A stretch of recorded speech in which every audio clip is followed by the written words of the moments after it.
Assalamualaikum warahmatullahi wabarakatuh. Yang kami hormati para sahabat data, pemerintah daerah Aceh yang dalam hal ini diwakili oleh Pak Sekda, yang insya Allah nanti akan join melalui online, Kepala BPS Kabupaten Kota yang juga mengikuti secara online, dan para kalangan akademisi. Terima kasih Bapak telah hadir. Juga kami lihat dari Universitas Yakuala dan dari Universitas Abulia Tama, insan pers, kemudian juga para pelaku usaha, serta masyarakat pengguna data BPS Provinsi Aceh, baik yang hadir secara langsung maupun yang mengikuti secara online. Alhamdulillahirrabbilalamin, hari ini kita BPS Aceh akan melakukan rilis berita resmi statistik beberapa indikator. Sebelum rilis, kami juga perlu mengucapkan banyak terima kasih kepada berbagai pihak yang telah mendukung, berkontribusi dalam mensukseskan kegiatan BPS, mulai dari pengumpulan data sampai dengan terselenggaranya rilis hari ini. Rilis hari ini merupakan komitmen kami BPS Aceh untuk terus berkolaborasi dengan berbagai pihak dalam mengawal akselerasi pembangunan di Provinsi Aceh. Para sahabat data sekalian, rilis kali ini menyampaikan beberapa indikator. Pertama, pertumbuhan ekonomi Provinsi Aceh, baik berdasarkan lapangan usaha triwulan 1 2024 dan berdasarkan pengeluaran juga triwulan 1 2024. Juga kami akan rilis indeks ketimpangan gender tahun 2023 tahun lalu dan kondisi ketenagakerjaan untuk periode Februari 2024. Bapak Ibu sekalian, baik yang berhadir secara langsung maupun secara online, pertumbuhan ekonomi dihitung dari perubahan PDRB, baik menurut lapangan usaha dan pengeluaran. PDRB menurut lapangan usaha mencerminkan aktivitas produksi barang dan jasa, sedangkan PDRB menurut pengeluaran menggambarkan sisi penggunaannya oleh berbagai institusi pelaku usaha. Sebelumnya, izinkan kami menyampaikan beberapa catatan atau peristiwa atau fenomena selama triwulan 1 tahun 2024, di mana catatan-catatan ini mempengaruhi pencapaian pertumbuhan ekonomi di triwulan 1 tentunya. Dari aspek mobilitas penduduk, kami pantau antara lain Bapak Ibu sekalian, di triwulan 1 merupakan momen aktivitas partai politik menjelang masa puncak kampanye pemilu dan persiapan pilkada 2024. Dan ini mempengaruhi mobilitas dan juga pada akhirnya juga mempengaruhi aktivitas ekonomi yang tercermin dari data-data yang akan kami sampaikan selanjutnya. Kemudian di triwulan 1 ada 20 hari Ramadan, sehingga juga turut mengubah pola konsumsi rumah tangga. Kemudian aktivitas lembaga keagamaan dan organisasi masyarakat pada bulan Ramadan juga terlihat tumbuh. Kemudian mobilitas terlihat dari jumlah penumpang pada beberapa moda transportasi. Angkatan udara domestik turun 0,19 secara tahunan. Kemudian angkutan udara internasional naik 28,82% secara year on year. Angkutan laut domestik naik 3,30% secara tahunan, dan mobil penumpang naik 34,94 secara tahunan. Kemudian rata-rata tingkat penghunian kamar hotel bintang turun 9,26% secara Q2Q dan naik 9,27 secara tahunan. Sementara itu, dari aspek kinerja perdagangan luar negeri tercatat bahwa neraca perdagangan Aceh turun 50,08% secara Q2. Ini disebabkan nilai ekspor Aceh lebih rendah dibanding nilai impor Aceh pada kondisi triwulan 1.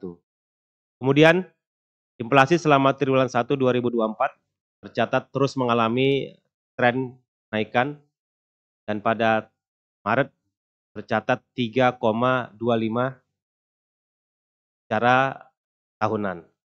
Terakhir, dari segi aktivitas produksi tercatat bahwa total penjualan listrik naik 1,67 secara Q2Q, kuartal to kuartal. Belanja APBA turun 83,44% selama triwulan 1. Belanja APBN turun 9,75% dan belanja konstruksi APBN turun 70,74% dan produksi padi naik 44,69% secara Q2Q. Bapak Ibu sekalian, pertumbuhan ekonomi Aceh pada triwulan 1 2024 bila dibandingkan dengan triwulan 1 tahun lalu secara tahunan tercatat tumbuh 4,82% dengan migas, dan bila dihitung tanpa migas tumbuh 4,18%.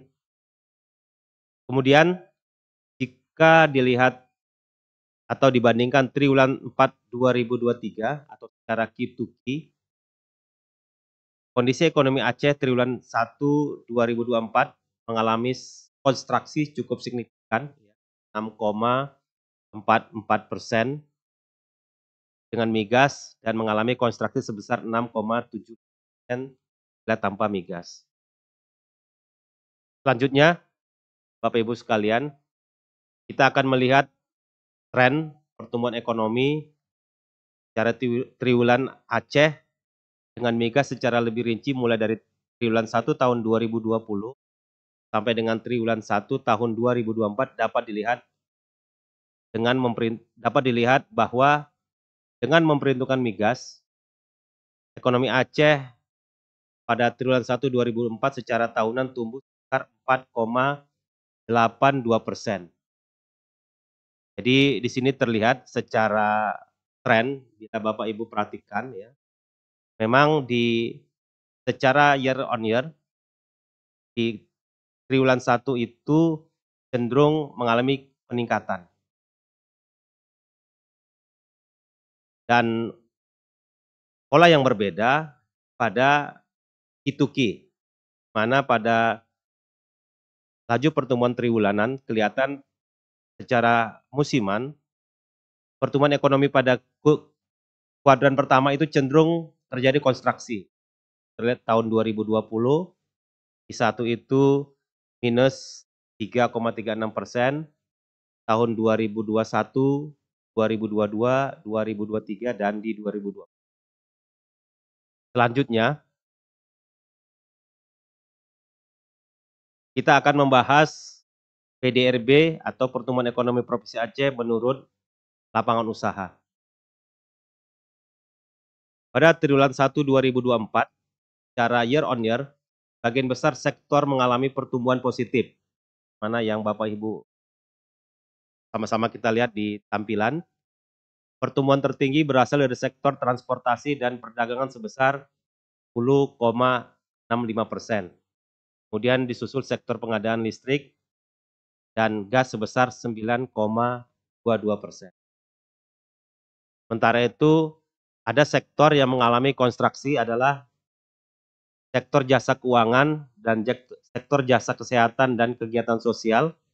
Kontraksi terbesar terjadi pada sektor jasa kesehatan dan kegiatan sosial, di mana kontraksi terjadi sebesar 5,74%.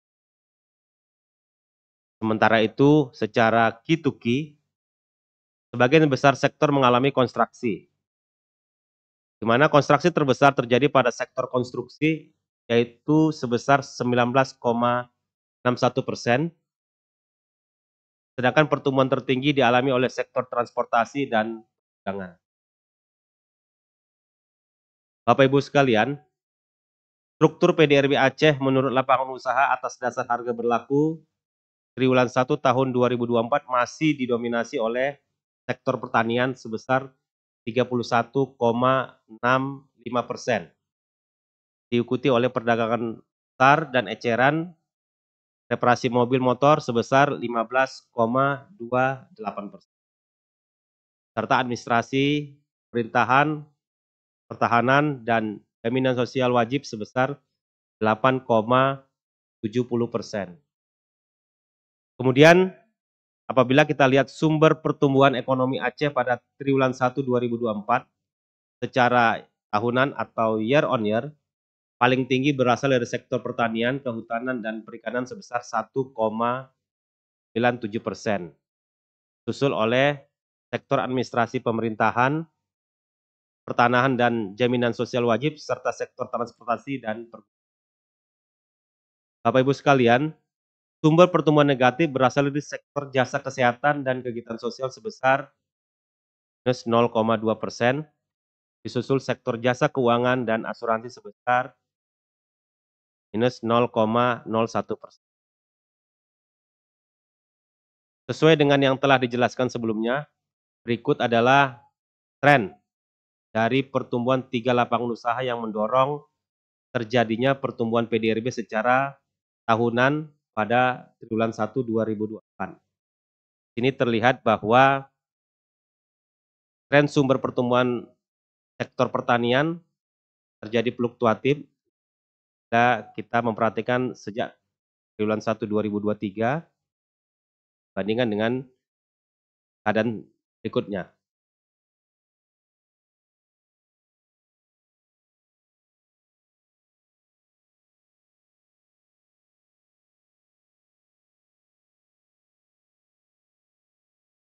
Selanjutnya Bapak Ibu, kita akan melihat perkembangan PDRB menurut pengeluaran, mana akan disajikan meliputi tren pertumbuhan dan kontribusi per komponen pengeluaran, pertumbuhan komponen pengeluaran, hingga sumber pertumbuhan PDRB. Pada triwulan 1 2024, secara year on year, semua komponen pengeluaran mengalami pertumbuhan positif.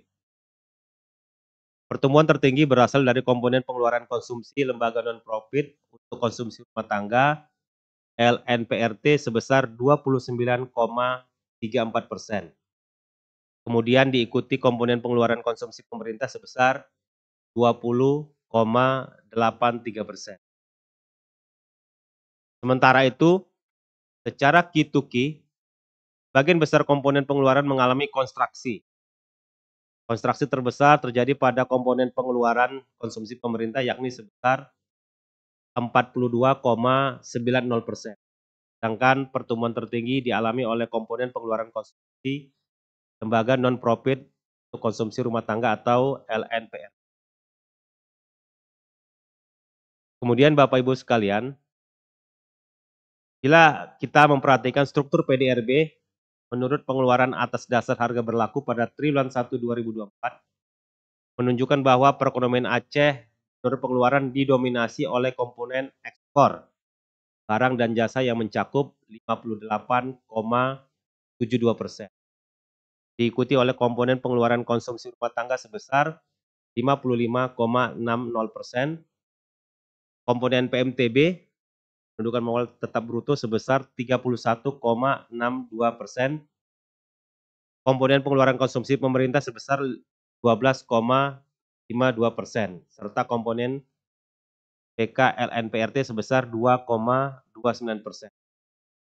Sementara itu, komponen impor barang dan jasa luar negeri sebagai faktor pengurang PDRB menurut pengeluaran berkontribusi sebesar 61,91%. Bapak Ibu, apabila kita lihat sumber pertumbuhan ekonomi Aceh pada triwulan 1 berdasarkan pengeluaran secara tahunan, paling tinggi berasal dari komponen ekspor barang dan jasa sebesar 5,04%, disusul komponen pengeluaran konsumsi rumah tangga. Kemudian, sebagaimana yang dijelaskan sebelumnya, berikut adalah tren sumber pertumbuhan PDRB Aceh selama triwulan 1 2023 sampai triwulan 1 tahun 2024. Selanjutnya kita akan melihat kontribusi PDRB serta laju pertumbuhan ekonomi regional. Bapak Ibu sekalian, selanjutnya kita masuk pada perbandingan PDRB provinsi regional sesuai. Jadi kita akan membandingkan bagaimana kinerja dari masing-masing provinsi. Provinsi Sumatera Utara berkontribusi paling besar yaitu sekitar 23,68% dari total PDRB di regional Sumatera pada triwulan 1 2024. Provinsi dengan kontribusi terkecil adalah tercatat di Provinsi Bengkulu, yaitu sebesar 2,14%. Adapun kontribusi PDRB atas dasar harga berlaku Aceh sebesar 4,98%. Kemudian dari segi pertumbuhan, Provinsi Sumatera Selatan mengalami pertumbuhan tertinggi secara year on year, yaitu sebesar 5,06%. Sementara itu, pertumbuhan terkecil terjadi di Provinsi Bangka Belitung sebesar 1,01%.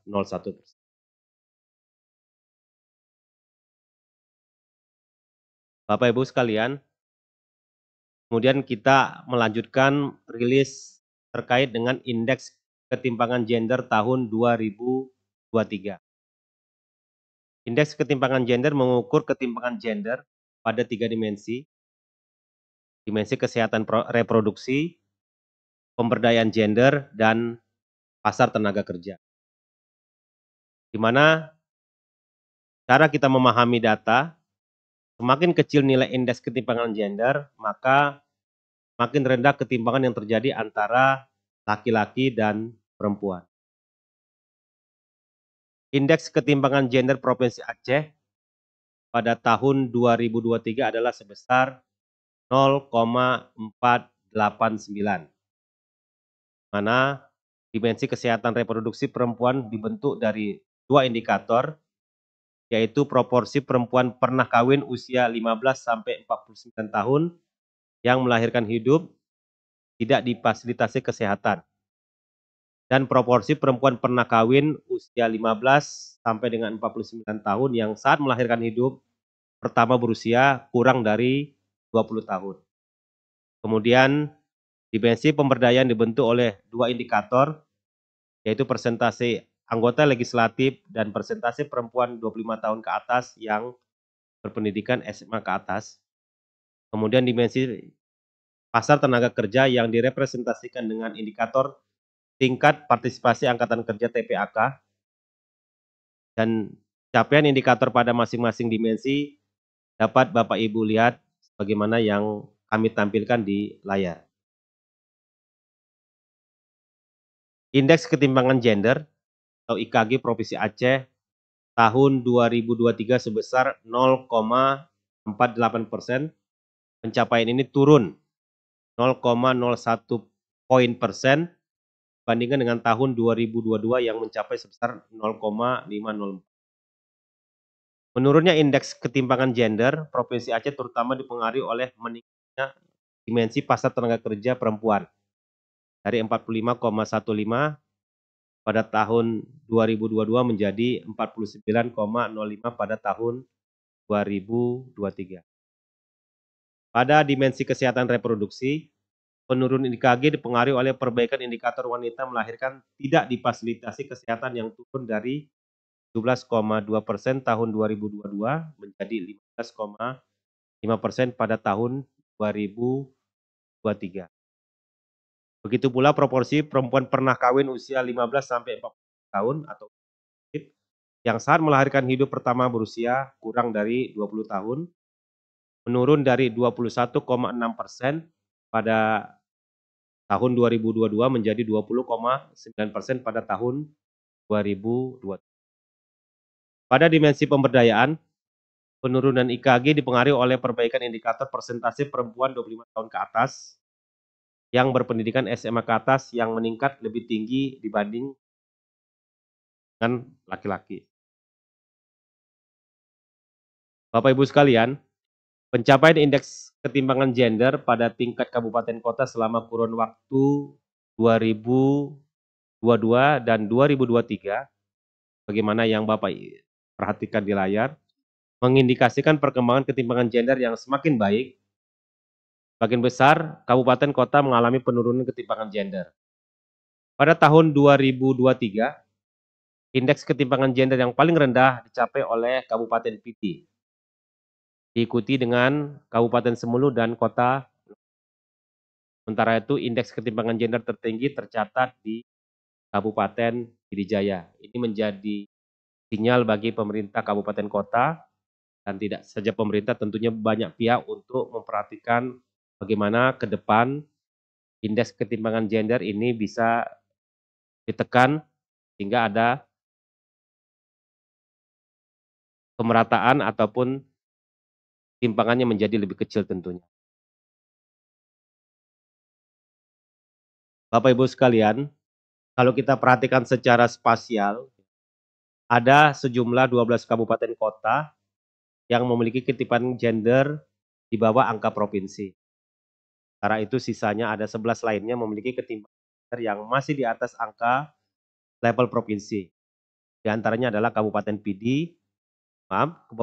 Pidijaya, Gayo Luas, Sebulu Salam, Bener Meriah, Aceh Utara, Aceh Timur, Aceh Singkil, dan Aceh Tenggara.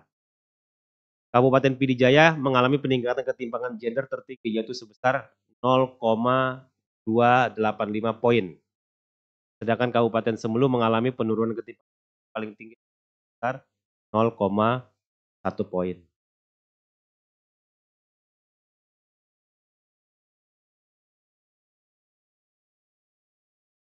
Bapak Ibu, sampailah kita di indikator statistik yang ketiga terkait dengan keadaan ketenagakerjaan Aceh itu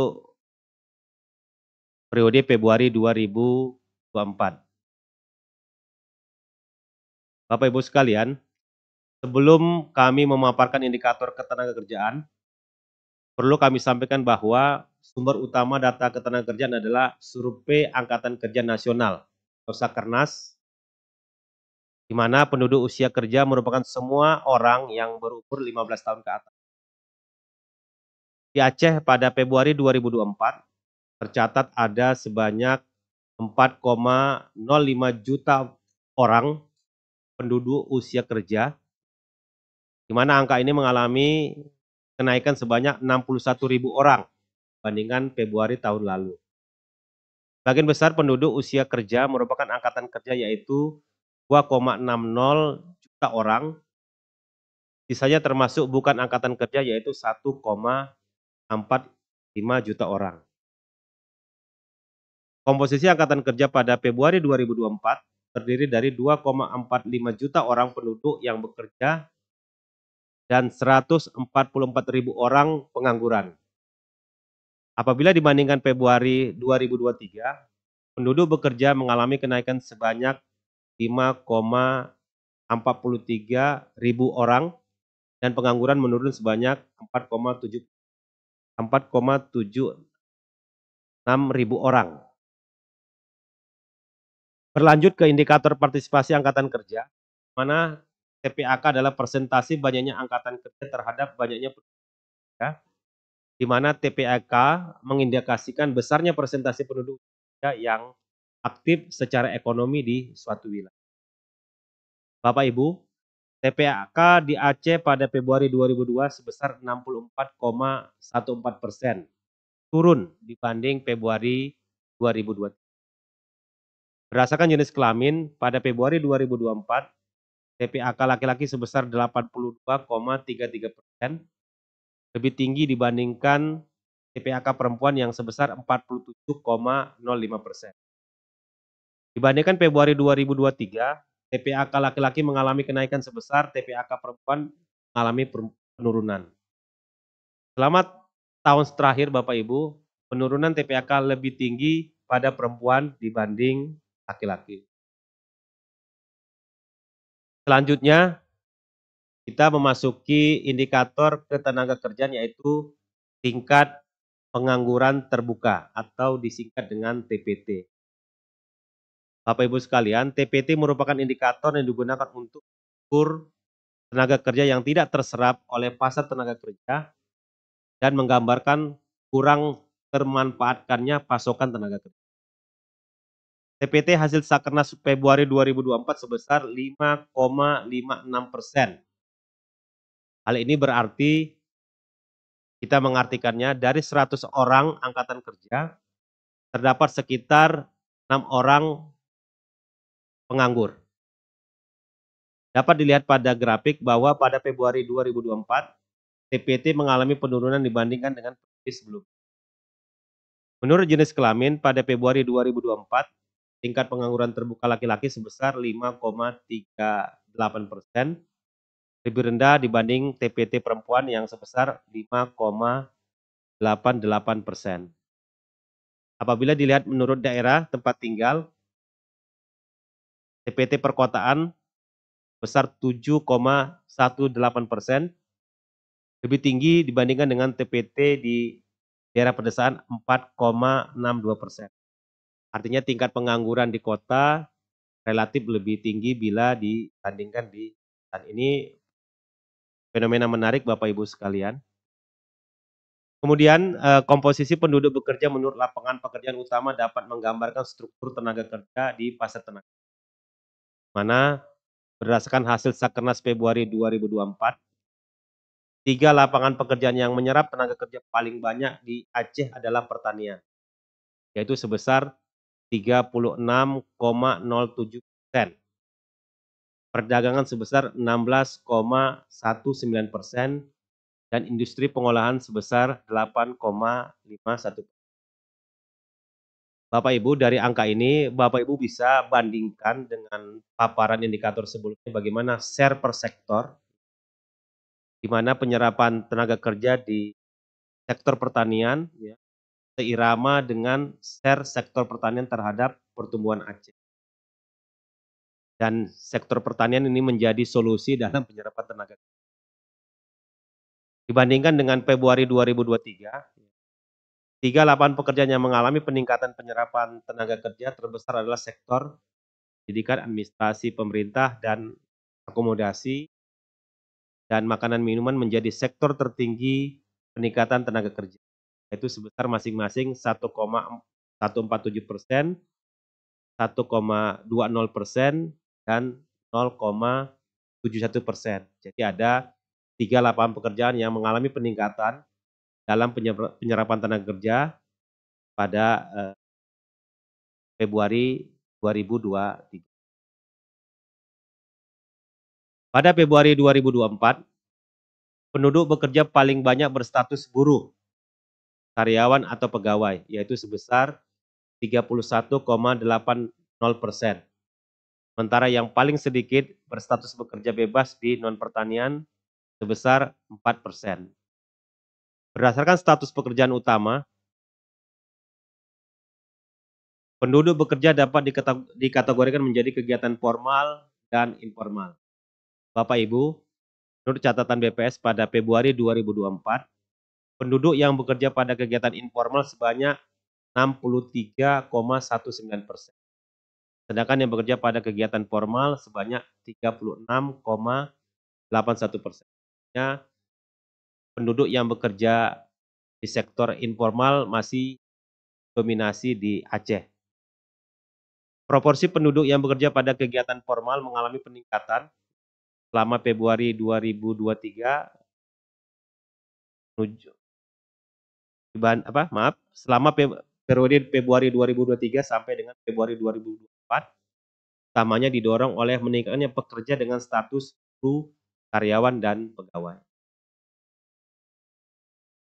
Bapak Ibu sekalian, sebagian besar penduduk yang bekerja sebagai pekerja penuh, jam kerja minimal 35 jam per minggu, itu konsepnya, dengan persentase sebesar 60,09% pada Februari 2024. Sementara sisanya merupakan pekerja tidak penuh, jam kerja kurang dari 35 jam per minggu. Angka ini mengalami kenaikan dibandingkan periode Februari 2024. Di mana pekerja tidak penuh dikelompokkan dalam dua kategori, yaitu tengah pengangguran dan pekerja paruh waktu. Pada Februari 2024, tingkat tengah pengangguran adalah sebesar 13,01%, sedangkan tingkat pekerja paruh waktu adalah sebesar 26,90%. Selanjutnya, berikut adalah distribusi penduduk bekerja menurut pendidikan tertinggi yang ditamatkan, di mana tingkat pendidikan dapat mengindikasikan kualitas dan produktivitas tenaga kerja, di mana pada Februari 2024 penduduk bekerja masih didominasi oleh tamatan SMP, yaitu sebesar 34,40%. Sementara penduduk yang bekerja merupakan tamatan diploma sebesar 3,37%, yang merupakan yang terendah. Distribusi penduduk yang bekerja menurut pendidikan masih menunjukkan pola yang sama bila dibandingkan dengan pola pada Februari 2000. Demikian Bapak Ibu semua, baik yang berhadir secara langsung maupun dengan setia mengikuti secara online, dan rilis hari ini yang telah menyampaikan perkembangan indikator pertumbuhan ekonomi, indeks ketimpangan gender, dan ketenaga kerjaan. Berkata, kami tetap berkomitmen, ya, supaya tentunya dengan dukungan banyak pihak, untuk terus meningkatkan pelayanan pada bidang statistik. Terima kasih Bapak Ibu sekalian, kami akhiri. Wabillahi taufiq wal hidayah. Wassalamualaikum warahmatullahi